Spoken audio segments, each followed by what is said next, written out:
to Open Heart Brain Surgery, the podcast where the guest picks a piece of art or media that's inspired their creative process. I'm your host, Eric Whitaker. Today we're going to be talking to Isaac Turner from Kalamazoo, Michigan. He's in quite a few different bands, different projects, including New Standards Men, Kalamazoo Drone Society, Three Grebes, and Out. Let's welcome Ike Turner. And today we're going to be talking about the movie Tar, which I had not seen before he picked it. So, yeah, I guess my first question probably would be, when did you discover it? Because it came out a few years ago. Did you see it when it came out or a little bit later? Is it a new thing? Yeah, so I I was very lucky to be able to see it in the movie theater. Mm-hmm. And it was a movie that I had been reading about for about 6 months before we were able to see it in the movie theater here in Kalamazoo. And I didn't know really any of the plot points other than it's a movie about a conductor. Mm-hmm. You know, like that was the only thing. And but I did listen to one review, like a podcast. Mm-hmm. And it was one of those things I was like doing dishes and I couldn't turn it off. So and it didn't give too many plot points, but the reviewer was so glowing in the reviews. And I was just Mm-hmm. like, oh man, I have to see this movie. And the filmmaker, a guy named Todd Field, he had only made a couple films in the past, and both of which I thought were really good. And he's an interesting dude. So I was like, oh man, I can't wait to see this. And so my expectations were kind of high. Mm-hmm. As you know, that happens sometimes when you go see films, or if you like movies, you get kind of stoked on something. And, and it so far shot past my expectations in a way that I don't think a film has in the theater, maybe since the movie The Master, by Paul Thomas Anderson. Yeah. Like this was it was such a singular experience seeing it in the theater. I went with my wife. We got a babysitter. We went to like an afternoon showing, and I could not believe what I had just witnessed. Like I couldn't believe the feelings I had, and I couldn't believe how confused I was. Yeah. By the film, I was deeply, deeply confused. And then just the motor just kept going for weeks and weeks, and then I saw it again when it came out on streaming. Like on, and I think I must have watched it probably 3 more times in like a couple week period. And then I watched it again recently after taking a year or two or a couple of years off. I think it came out like in 2022. I believe I saw it January of 23 when it was showing in the theater here. And it still hit me incredibly hard. In fact, maybe even more so because I know I've seen it several times. So I know all the little pieces of the film that sort of speak to each other. Or I shouldn't say I know it. I am aware of it. Right. You know what I mean? Mm-hmm. Yeah. And there are some elements of the film that I still wrestle with in the most incredible way, which is the same feeling I get. And I know this is a very lofty thing to say, but it's the same feeling I get when I do my every few months or so, I will reread something called The Wasteland by T.S. Eliot. Okay. And it's a poem. It's a very long poem. And I think I have read this poem probably, I don't know, in my life, 50 or 100 times or something. There are still elements of The Wasteland that I don't understand, that I truly do not grasp why these sets of words are set next to each other on the page. And I love wrestling with that. I really enjoy it a lot.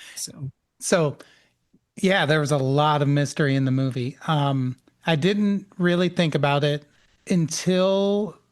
There's going to be spoilers, everybody, by the way. Yeah. Just so you know.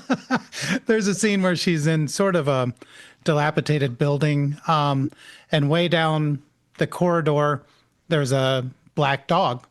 Yes. And there's a reflection on our TV, so my wife couldn't quite see it. And she said, "What is that?" And I said, "It's a black dog." And I didn't really understand why I said that it was a black dog. Maybe Led Zeppelin or something, left over.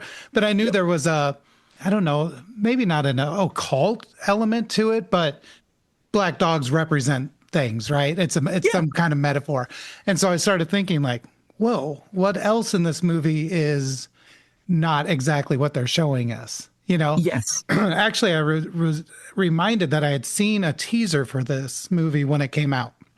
And the movie honestly made it look like a very almost occult driven, music obsessed movie. Like the Yes. teaser is very different. There's tons of scenes that aren't even in the movie. Right. Like, it's really strange. And so I remember at the time I was like, oh, I got to see that. But then it just kind of slipped through the cracks. But there is just so much mystery to it. And, but it's not so overt. It's not telling you there's a mystery. And I think that's a really important element to it. And so I guess I wonder, with you mentioning the wasteland and the mysterious elements of that, is that something that you have tried to incorporate into what you do? Sort of that mysterious element that you're not even really concerned if someone understands what you're trying to say? Yeah. Very, very much so, particularly in the last, I would say about decade or so, maybe 8 or 9 years. I've been drawn to it's weird talking about yourself, but that's why we're here, right? Yep. So but I'm a very prolific person. I am always producing music with one band or another, and then when I'm not producing music with a band, I make my own records. And then even when I'm not making my own records, I'm just recording stuff all the time. So I'm constantly the muse is constantly moving me. And for a very, very long time, I was completely obsessed with making like the prettiest thing possible. You know, like the most sort of crystalline version of what I think a beautiful thing could be, like the Spirit of Eden record by Talk Talk or something, right? Like that type of beauty, aesthetic beauty when it comes to music. And in the last like 8 or 9 years or so, I still am interested in that. And I am at my core still interested in writing normal songs here and there. But I'm so much more drawn to what's happening in the moment in the room, right? Like what is occurring in the room when there's people playing, and what is that energy doing? What are we doing for each other? What are we doing with each other? What am I doing against you? What are you doing against me? Where am I fucking up? Where is it going? Whatever. But I'm also so much more interested in the long form version of what we would call a song. Sure. If it goes for 45 minutes, then it goes for 45 minutes. And I'm happier these days. I was actually talking to my wife about this the other day. I finished up a project that I think is like, I thought I was like, okay, that's like putting the bow on something that I'm not really interested in anymore, which is like, quote, traditional songs, rock and roll songs, that type of thing. Yeah. And she said, well, you got to do what you're going to do. And I said, yeah, I'd rather put a contact microphone on our refrigerator. And that sounds more interesting to me now than, you know what I mean? Like that's where absolutely it comes. do. And that mystery is in there. I have 2 examples. There were 2 records that I played on. One is with a band I'm in called Hand Turner. And we don't play that much, but when we do, it's really special to me. It's myself and my partner, Frankie Hand, my musical partner, Frankie Hand. In this case, we also had her husband, Randall, playing with us. We made an album a couple years ago. And when I heard the first mix back of the record, my thoughts were quickly in two things. The first thought was, no one is going to get this. And the second thought was, this is the best thing I've ever done. It was the quickest 1-2 punch. I mean, it was like a Muhammad Ali 1-2 punch, just came so quick. And I think, and again, that's from a couple of years ago. I listened to that record again recently just to kind of remind myself of something, and I still felt that. And it's a weird album on paper. I can't really explain it. I think it's one long song, although we have it broken up into 5 songs. And there's a lot of squirreliness in this record. And there's great vocals by Frankie. There's great, weirdo noises by her husband. And I was just so proud of it. And I still am. And I know it's one of those things that I truly don't think many people will ever even take the time to listen to it. And I have more than made my peace with that. Yeah. It is a mysterious album to me. It's a weird, funky little record that I'm so happy with. And then the second one was very recently a record I played on that came out by my band, 3 Grebes. It's Frankie's in that band too. Our friend Beth plays tuba. And we had a guest vocalist on an album, and we made a whole record with a guest vocalist, this woman named Leah. And when we were in, what you hear on the record is pretty much what happened in the room the second we were recording. Like it's almost, there's a little massaging that happens in there, but it's almost all that. And I listened to, the mixes and all this stuff, and you're looking for technical things. And it wasn't until it came out and I put it on my headphones and I went for a walk around the neighborhood, and her words are so weird and so evocative, and they don't give it to you on a platter. And I was so proud of how mysteriously strange she allowed herself to be. And then we were reacting to her strangeness in the room. We were literally all reacting to her. We were feeling her energy and trying to understand where the fuck this weirdo was coming from. And I am so proud that we listened to her and she listened to us. And I think we made this thing that I'm like, man, I really don't know if anybody will dig this at all, but I just think it's great. Yeah. It's really fun to, in all aspects of life, I kind of apply this, but in music, especially, to take yourself out of it. Like, if I do modular synthesis and stuff like that. Yeah. But in the same way as putting a contact mic on the refrigerator, like, you have set up the scenario, the situation, but you're not necessarily in charge of what's happening anymore. And there's a lot of elements, a lot of sounds, a lot of underlying things that if you actually set out to create those sounds, you absolutely could not do it, And I think it's really fun to explore those things, especially with other people, because then it's totally outside of your control what they're going to do, especially with drone and noise music and things like that. You might be trying to steer it, and the person you're with or the people you're with are not going that way. And what are you going to do? You have to just get out of the way. So, I think it's to involve the mystery part of it in your process is amazing. And actually, the biggest note I took down from the movie, there was a quote. She said, "It's always the question that involves the listener. It's never the answer." Yes. Blew me away. Yeah, I could, I'll let you talk more, but I was really blown away by Tar, and I didn't expect it. I really did. I didn't know. And even when it started, I was kind of like, okay, this seems real straight. Like, just, this is the story, and it's pretty dry. And they're not concerned with whether or not I understand what's happening in the conversation at all. Yeah. Like, I'm not a classically trained musician. And so they were talking about a lot of musical elements that was over my head. But beyond that, they were talking about people and places and situations that we were not privy to knowing anything about. And it was just kind of like, I guess I have to roll with it. Like, whoever this person they're talking about is, hopefully we'll meet them in the future, but Totally.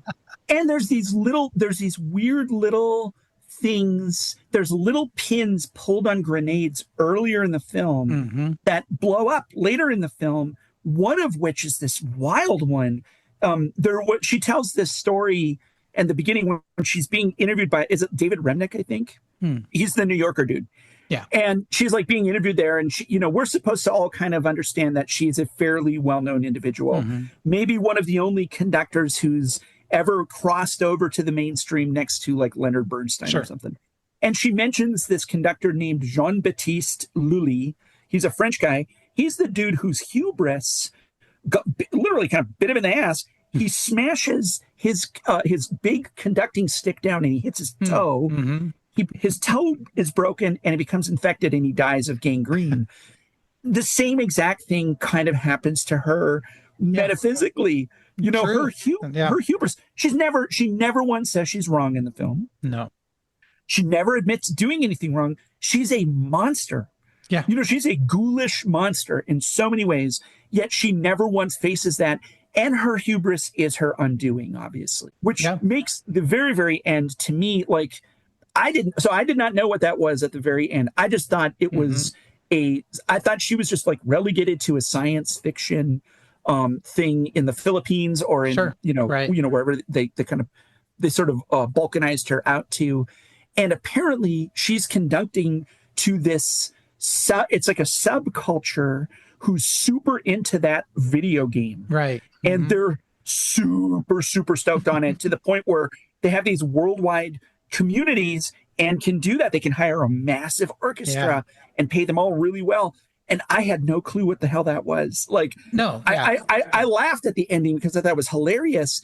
But it's deeper than just being funny. You know what I mean? Right, Like there's like a whole other kind of jump she makes at the end, which I just the mystery of that is also amazing to me. You know? Yeah, so. I absolutely did not understand what had happened. It got over, and I was just like, you know, because the movie it's a fun movie to talk about because we can sit here and talk about all the weird, mysterious, esoteric kind of things that are happening. But when you watch the movie, that's not what you're actually seeing. Like it's presented really pretty straight, but we're inferring a lot of this, right? So Agreed. By the end of it, I was just like, are they going to another planet? Like, I had no idea. Like, did you see Begonia? Oh my God, yes. Yeah, oh when my they went to God, the spaceship, I was like, what the hell? Like, this is beyond. It kind of had that same moment to me. I was like, where are we? You know? But then I pretty quickly realized like, oh, she's just playing some Comic-Con or something. Yeah. But it was presented in such a way that they didn't tell us any of that. Even when she's preparing for it diligently, just as much as she was her Mahler thesis. She's, you know, working so hard on this video game score, Totally. You know, and I think that kind of showed that that's her only mode. Her only 100%. mode. And she is, I think this is one thing about her, when she goes to her house, her childhood home, and her brother comes home and he's like, hey, Linda, she's a working class person. Yeah. She is inherently a working class person who has achieved private plane status at one point, but now has been relegated the way a soccer team in the Premier League would be relegated or something, right?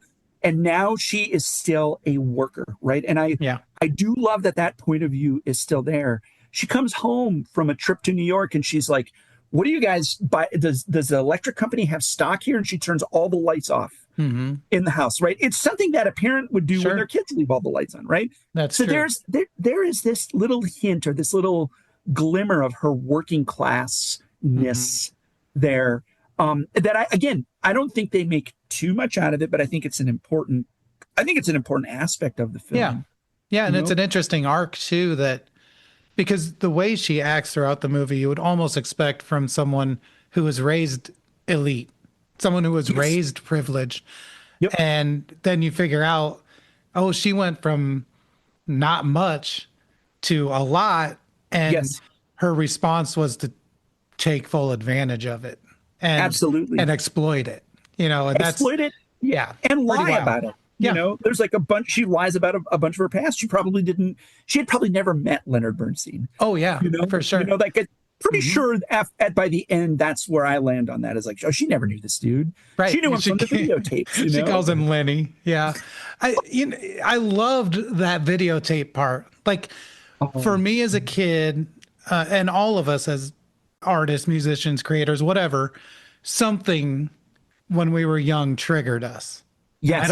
It doesn't matter what it is. For me, it was the scene in Blue Velvet where they sing In Dreams. Oh my God. Yes. It was like, I was little, I was way too little. And, and I remember it clear as day, but her watching that Leonard Bernstein tape, probably off of PBS or whatever, I would guess, it was so, you could tell she'd watched it a million times, that it meant so much to her that she probably did on some level feel connected, obviously, to him.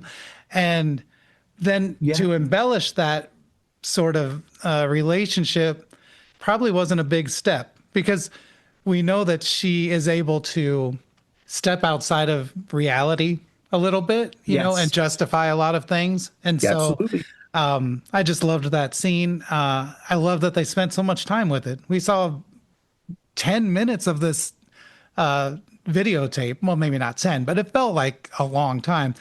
And I just loved that. I just loved it. Was almost like a mini origin story of sorts, you know? 100% agree. 100% agree. Yeah. You know that I had a similar. I mean, there's an interesting sort of Kubrickian tie. Todd Field, who was the director of this film, Hmm. he was in Kubrick's last film, Eyes Wide Shut. Okay. He was the piano player in that Oh, film, cool. in Yeah. the occult scene. Yeah. Kubrick, for me, was a dude that did that, similar to, as you just said, about the David Lynch film, Hmm. Blue Velvet, which is, yeah, I also saw that too when I was way too young. Blew my mind. But Full Metal Jacket Oh, really hit yeah. me very hard, particularly the, I think, nearly perfect first half Yeah. of Full Metal Jacket. You're laughing, but then immediately it's disgusting and gnarly. And then it culminates with an incredibly dark scene where Yeah. Private Pyle, first he kills the drill sergeant and then he kills himself. Hmm. And I saw that. Okay, that record, or that film came out in 1986, I think. Hmm. And we watched it at that time because my mother grew up in the barracks that film took place in. Oh, wow. So she was a Marine brat, and her Hmm. father was a master gunnery sergeant. So she showed that to me when I was 10, and Wow. it's maybe she would do it differently now if she how her son turned out, but it did the same thing for me, Yeah. Erica. It completely made me, I don't want to say obsessed, but it made me open to what I would call the human condition. Hmm. At that time, I probably would have phrased it differently, but as I've grown Sure. older, the books that I gravitate towards, the Hmm. music I gravitate towards, the art I gravitate towards, is probably really deeply steeped in the human condition, which is a horrible, awful condition. For sure. Like, Yeah. every day is a fucking struggle, so it's, so yeah, those things get But it into is, our bones. yeah, it is beautiful too, though. I mean, Yeah. the scene with Private Pyle unaliving himself Yes. Yeah. is still beautifully shot, and it's Yes. framed up, and everything about it is beautiful. Yes. And I think that is something too, that if you're lucky enough to make that connection when you're first starting out creating and things like that, it's really powerful. You can really wield that power of, it's ugly, but it's beautiful. My roots are in North Dakota. I'm from North Dakota. And there were not a lot of punk bands, there when I got into punk. And when we started playing, we were all kind of, we didn't know what we were doing. None of us had formal training. We all gone through public education and took music classes in public education, but none of us, knew anything. But we were so loud, and we figured out, or we leaned into volume as like another member of the band. Yeah. Well, that makes people leave your shows in droves at every point. And so very, very quickly, my first experiences with music were like, nobody wants to listen to this shit. They're all gone. But I am doing exactly what I want to do. Yeah. I'm with my friends, and I just got used to people just, leaving. Yeah, for sure. And, and a funny moment, like maybe this ties in. It's maybe why we're still together, or meant to be together, or whatever. But my wife saw us play, right around when we were getting together, and she said, "When I see you play drums, I hear another instrument that happens that's not happening on stage." And I think what she's hearing is some sort of harmonic, as Sonny Chirac would call it, or whatever, some sort of interference between the guitars and the bass and the drums that's creating something else, some other harmony or whatever. And she said that she would be very distinctly hearing a melody line that wasn't there. Sure. And that, I remember thinking, it's like, fine, that person totally gets it, like that. Yeah. That was great, So we're getting married someday. Yes, the first thing you say to her. Yeah, we did. Yeah. Within a year, we were married. So no, I often think about that. That idea of, I don't know, like other melody that isn't actually being created. I think that's where, if there's any magic in this world, I think that's where it lies. Like, I can't explain music and what it does, especially when we get into those really noisy drone centered things where you couldn't logically create that. Like, it is existing outside of the creator's control. And that is a really wild thing. And I don't think it happens that often, even in other mediums. If you paint a painting, it's pretty overt. You can obfuscate it with, blurring things out or whatever Dada element you want to do to it, but you still are making those marks. Like it's still you, 100%. And I think music is really cool in that sense that you can create things you didn't mean to create. That's pretty interesting. Yeah, absolutely. So, I love it. Yeah. So with Tar, did it change any of your approach or intentions as far as your process goes, or was it something that sort of, because you saw it more recently, was it something that just kind of bolstered how you already felt about your process? It reinforced as a film that again, as you beautifully stated earlier, it's not serving it up for you, but in any kind of easy way, for sure. Yet I don't feel is winking at us either, right? Like it's not like it's sort of, oh, we're clever, like there's literally one scene in Tar that I don't care for. And it's where she has been canceled, and there's people with signs on the street that's like, justice for Krista or whatever, that kind of thing. That's literally the only scene where I'm like, man, I don't know if it would happen like that. I'm not. Right. I think the director's showing a little bit of his hand there. That's one scene out of a 2-hour and 32-minute movie, right? Yeah. It bolstered for me, for sure, the idea that again, that you can let mystery lay where it is, and that you can, I don't know how to say this properly. This maybe more comes when I'm writing lyrics, but it's okay to lean into enjoying an objectively shitty human being. Sure. And that's okay. Like objectively shitty people are around us all the time. Yeah. Like we encounter them literally every single day of our lives, right? You encounter them, I encounter them, my children encounter them, our partners encounter them. And so we're surrounded by them. It's like picking lice off of, off of something. And some of them still have interesting stories to tell. And some of them have a point of view that may teach us something about the human experience. So I have been metaphysically, I suppose, or metaphorically, maybe I want to say metaphorically, leaning into feeling comfortable telling an ugly story, either through lyrics or music, and being okay with that. Yeah. And I think I used to shy away from that a little bit. I'd put curse words in songs because I wanted to be, like that's how I speak, that, and that's how people speak. But this is transcending that. This is just sort of like, well, if I want to write from this perspective, I'm going to write from this perspective. And that's the way it's going to be, I'm always nervous when I'm writing lyrics as a character, especially a dark character or dangerous character or whatever. Like it's hard in music to convince people that that's not you, that this is not autobiographical, but it is just a character. And I think with music, you're more closely tied to the characters in your songs than almost any other medium. No one thinks David Lynch is Frank Booth. No one thinks that. No. And they never would, No. And but I think with music, it is tough to allow yourself to say, this has nothing to do with me. I'm presenting an idea. I'm presenting a story. I'm writing a story, And I just think that's a fun thing also to experiment with, because you can't help but bring some of yourself into it too. So, absolutely. Yeah, you can say, oh, this person in this song's a psycho and I'm nothing like that, but there's probably some little part of it that, or even just the feeling or emotion you've had, and you can write that into it. And that's actually kind of interesting too, because I watched this whole movie until she kind of loses it and plows over the guest conductor or the replacement conductor. Oh, it's so great when she knocks his ass over. Yeah. And I said to my wife, how have I never seen this video? This should be a viral video. And she's like, this isn't a real person. There was a lot of people when that film came out. This is no joke. There were a lot of people who thought it was about a real person. Yeah. And I think, again, that's an incredible trick to play. The people who made it, they've done a lot of interviews about it.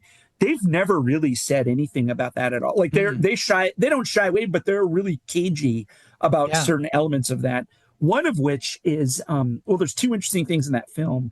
One is she's running outside and she hears a woman screaming. Yeah.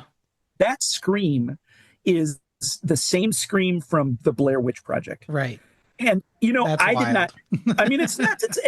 And I know that it's probably a nod to like the Wilhelm scream, like with the Oh, sure. like in Right. Star Wars when Yeah. Boba Fett falls in the Sarlacc pit and it goes, Yeah. and it's all those films. But then a little bit later, when she sees the black dog and she starts running and she falls, and it's a pretty loud thud. It's like thump, right? There are a not insignificant amount of people who feel that she dies at that point, and the latter part of the film is just her last second before she dies. Her idea of how her life would play out. I think that's a little too convenient. Like I'm not a person who really likes dream space for sure. stuff. So I don't think that that's true. I think she falls and smashes her face and gets knocked out and then finds her way home. And I mean, whatever. But those two things, I love the mysterious caginess of those two things, and they're both pretty gnarly. Like they're violent. Yeah, the Blair Witch scream is super violent. And that whole scene is real wild. Like when she's running and she's in the woods, she hears the screams. She can't. I just thought of something. She can't find the source of the scream, right? No. And then later, or earlier, whatever, when she sees the black dog, she hears singing but can't find the source of it. That's kind of crazy. Yeah, anyway, but that whole scene in the park, I guess it's like a park. It's really disorienting. It's really upsetting because something's happening and no one can do anything about it. And that's like the worst feeling, but she probably feels that way a little bit about her life too. Like this is completely out of control. Yeah. That's an impossibility to hold that kind of house of cards together indefinitely. Sleeping with every new musician that comes through that you handpick, some of which then go on to have mental breakdowns and, as you said, unalive themselves. Like, I mean, that's not a sustainable way to live. No. Not at all. No, I always tell the truth because I can't keep track of my lies. I'm not smart enough. Like I would blow it. Like the next day I would just be like, oh shit, the thing I wasn't supposed to say. Yeah, I completely agree. Yeah. But yeah, the Blair Witch thing to me was just mind blowing to use that. Like to go to a sound library and find a scream is easy. To recreate a scream is easy. But to purposely take from a horror movie. Yeah. I think that was really on their mind. And just like on the teaser, like they really, I don't know if you saw Bring Her Back, but it was the vibe of that movie. Like that really weird kind of occult element in it. The teaser really pushed that. And I don't want to say it misrepresented the movie, but they seem really disconnected. I don't know. Yeah. Yep. It's totally. Weird. The last time I saw a head fake that strongly was with a Coen Brothers film. This is a long time ago called A Serious Man. And the trailer for it was bonkers. I mean, it was just like really frenetic and all over the place and really nuts and really funny. And the film I thought was amazing and very funny. I really loved it a lot, but it was not like the trailer at all. There was no, you could not have gleaned what happens in that film from the trailer. You know what I mean? Yeah, so. I wouldn't have used any of those words to describe that movie. The other thing too is there are a couple scenes with ghosts. Yes. In Tar, and that was really interesting to me too. And like you don't know exactly what's real and what's not real sometimes. But even right at the beginning when she's doing the interview, first scene, there's someone standing there watching it. We see them from behind. They have red hair. Yep. We don't know who that is. And we see that same positioning of seemingly that same person throughout the film. And there's times when she's working and she'll like turn really fast, like she saw something out of the corner of her eye. And you're just as a viewer sitting there going, what the hell happened? Because there's no payoff. There's nothing there. Nope. But they never say that's Krista, you know. Yeah. So And then a couple times really they move through the scene and you just barely catch a glimpse of her. And it's so much scarier than it lets on. Yeah. Like, I completely agree. Yeah. Yep. And It kind of blew me away. I mean, it did blow me away. At first, I wasn't sure because I was just like, I don't know. This seems kind of pretentious. This seems like I don't know what's happening and they don't care. Like that's Yes. not a great place to be. But so the influence of this on the stuff you've done since, do you think the impact of it has been overt, or do you think that it's just sort of worked its way into what you do already in a more subtle way? Much more subtle. However, it is I think if you talked to any of my bandmates with whom I'm close, I think any of them would say I probably make references to Tar a lot. Sure. And in fact, I texted my two bandmates. I'm going to be in the studio this weekend. I'm going to be in 2 recording sessions this weekend, actually. Nice. And I texted my 2 bandmates and I said, this lovely fella is asking me on his podcast, and I'm going to talk about a film. And I said, guess which film I'm talking about. And they both were just like, one of them sent a GIF back of Tar. You know what I mean? Like, yeah. so they know. So in that way, it's like almost like a running commentary. My wife and my oldest and I went to go see a film this last weekend, a movie called Backrooms. Oh, sure. And, you should see it on your own to make your own opinion up. I won't say anything. But when we got done, like people stood up and were applauding this movie. And it was totally sold out film. Like, I mean, not a seat available. And I just turned to my child and I said, it's not as good as Tar. This has now become my benchmark in a very overt way. Yeah. However, like artistically, it's so much more subtle than that. I've written a song called Petra's Father, so there's like a song I have that's nodded to when she says to a little kid, I'm Petra's father. Right. And if you mess with her again, I'll get you. Yeah, I'll get you. That was such weird phrasing. It's so boogeyman.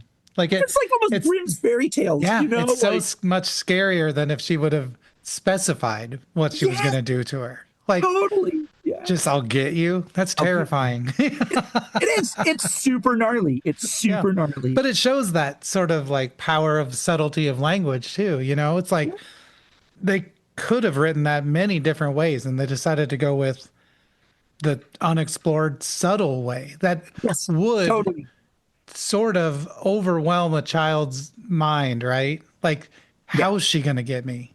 Is she a human? Like, why'd she say that she's her father? Like, a lot of elements of that really seemingly were designed to terrify that kid, and it worked. I mean, that was the goal. But that sort of subtlety of language was so cool. Yeah. Yeah. Yep. It was really good. Man. Yeah, it was really fun to watch. And I have an attention span, but it's usually not 2.5 hours. Sure. So I think that's probably why I hadn't watched it yet. I was just like, I will never find 2.5 hours. And in all honesty, we watched it in 2 parts. I do have to ask, you said Todd Field. Is that who made Tar? Field or Fields? I keep forgetting his last. Field or Fields? I'm bad with that, but yeah. What other movies has he done? Oh Lord! So he made a film many years ago called In the Bedroom, which is based on this incredible Andre Dubus, and I know that sounds strange to pronounce it that way, but I believe that's how he pronounces it. This beautiful and kind of intense Andre Dubus short story called Killings, and it's about this guy who falls in love. He's like a 20-year-old. He falls in love with an older woman who's probably like 28, 29, 30, and she has a kid. This older woman's ex-husband kills the son because he's, quote, "she's making it with my wife," that kind of thing. The father of this son who's been killed and one of his friends take that dude out into the woods, and it is really intense. And the reason it's called In the Bedroom is because at night he's laying down with his wife, the mom of the child, of the person who's been killed, and she's like, "I have to see him at the store. I'm going to run into this guy. We live in a small town. I'm going to run into him everywhere," and he can't live with his wife having to run into this guy. So they literally take him out and they kill the guy. It's a gripping film, incredible short story. He then made a movie called Little Children, which is about a predator, really. And it was one of Jackie Earl Haley's, really interesting looking dude anyway, right? one of his like films after he had come out of hiatus, like a major role for him. Really good movie, really intense, kind of funny. It was based on that. Is it Tom Murata wrote the book? I think Little Children. But it's the subject matter's rough, dude. It's rough. You know, like that's a tough sell. And he somehow made some like kind of interesting, empathetic art out of that. And then he didn't make a film for a very, very, very long time. He apparently tried to film, or tried to get greenlit a script for Blood Meridian by Cormac McCarthy, which is like one of the most gnarly, violent books ever, you know. Tried to get that going and he couldn't get it going. He just kind of was like doing, I think, like commercials. He was just like making commercials and ads and stuff. And then he got this idea for Tar. This dude has an incredible background. He invented, or is a co-inventor of Big League Chew. When he was a little kid, he was a bat boy for a minor league baseball team. Yeah. And he was a professional musician for a while. Then he was an actor, and then he just starts making films. So that is Big League Chew. Yeah. I love that stuff. Me too. I loved it. I'll get it once in a while today as an adult. Yeah. Which one do you get? Grape? Oh, no, I like that. Yeah, no, I like the grape and the bubblegum. Those are the two I like a lot. Nice. Yeah. One thing, I don't know if this meant anything to you, but the first thing I noticed in the movie that I kind of connected with was the classical albums. Yes. And the label, is it Deutsche Grammophon? Deutsche Grammophon? Yeah. I was like, it's a real label. Yeah. I was like, to my wife, I was like, I got to show you all my records that have that exact cover, you know? And I just thought that was a really fun thing. And like, anytime you have a little bit of an inside, not joke, but some kind of inside reference with your audience, I think it's so cool. And I agree. It was just the tiniest little thing, but in a movie filled with tiny little things that are important, right? So absolutely. Yeah. Oh, well, thanks so much for being on and talking about this movie and making me watch this movie. It was so good. And I don't know if I would have gotten there without a little push. And so hopefully if people are listening, then they'll have enough of a push to try it. You know, I guess maybe we spoiled the whole movie, but I actually don't think so. I actually don't think we talked about any plot points at all. Not really. The story, like we didn't talk about the story really. No. Just the weird, unexplainable things in the movie. Absolutely. And I will say this too. I think it's a really funny movie. I think there are elements of that movie that really legitimately make me laugh. That are, just little tiny things, little reactions. I think that they're, a person could watch it and see some humor in it too, you know? So there's something to that. It is a bit of an oracle. Like I think that you could take from it what you want in a lot of ways. So, absolutely. And especially if you get into the underlying ideas of the story itself, like just the whole Me Too element of it, which like you said, there is one scene that's 20 seconds, maybe, and it's a little too overt. Once you said it, I was like, you know what? I agree. But there's that underlying thing. There's elements of how she's treated in a mostly male-dominated field. All kinds of things like that, too. It's a very layered movie. So that long discussion about cancel culture with that student that she has, I think the student's name is Max. It's a squirrely discussion that I will think differently about nearly every time I see the film. Yeah. You know, obviously I think people should not be assholes and you should never say bad words to people. You know, like don't say anything to someone to make them feel bad. You know what I mean? Like don't be a racist or a homophobe or a transphobe, any of that stuff. The way normal people think. But there is by golly, that discussion they have is like one of the most nuanced discussions of, but, you know, does that mean we throw all art out? Because, you know, if we start doing that, then we're really, I mean, I know this sounds like a right-wing talking point. I truly don't mean it this way. But I actually can engage with art made by people who are pieces of shit. I'm maybe not going to go and watch any more Woody Allen movies. You know, I'm cool there, but I've seen them. I think some of them are good. I'm sorry. I didn't know he was a piece of shit when I saw him, but. And the other part of that too is like they have created things that have entered the creative lexicon and can't be removed. So what can we do about that? You know what I mean? We're not going to automatically stop doing, things that happen in Woody Allen movies, the way things are filmed, the music, whatever, how the dialogue's written. Like we can't undo that. No, absolutely. We don't necessarily have to give him money anymore, but or as people's estate or whatever. And but no, I mean, I think personally that dude should be launched into the sun. I mean, I think he is an abhorrent, awful, objectively horrible human being who created decent art. Chuck Berry, he basically gives us a version of what we call rock and roll. Yeah. He like hands it to us on a platter. And that was a really, really, really bad person. Like that guy did some really terrible stuff. Absolutely. And yet, what do we do then? Where are we at? And I know for a lot of people, I think the popular notion nowadays is that this is clearly a very deeply subjective thing for each individual. And I do mostly agree with that for the most part. Yeah. But by golly, it's a conversation that can, that I don't think this conversation is one that's going to be going away anytime soon. Nope, and not at all. That's cool. That's okay. So Yep. I read when I was looking into this a little bit. You have to separate the tar from the Tärtist. That's.